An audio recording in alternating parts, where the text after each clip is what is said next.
Can we talk about the numbers just a little bit? Let's do an example because I think there's some misconceptions out there on the amount of what people need to exchange. Let's say Investor Bob comes to you and says, hey, I sold my duplex for $500,000. I bought it for $300,000.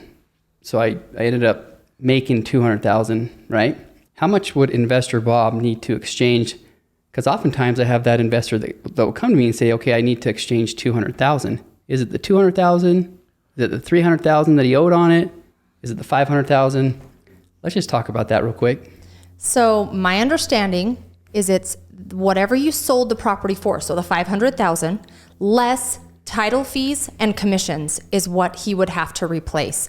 There is a big misconception because people say, oh, it's only on my gain. It's not. It's on what you actually sold the property for.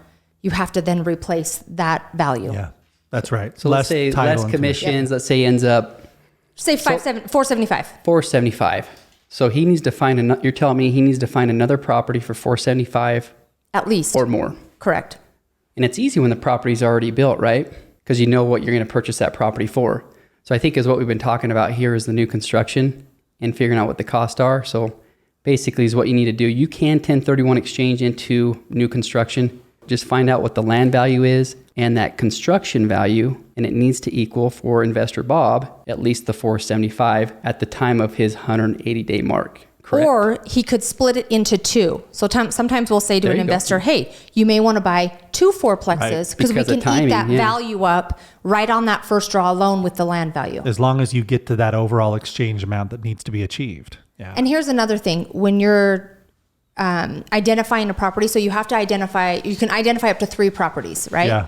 If you identify 4, you have to buy all 4. If you identify 3, you can buy 1, 2, or 3.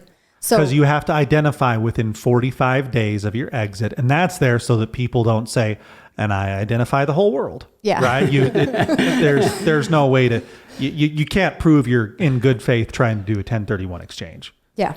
Okay.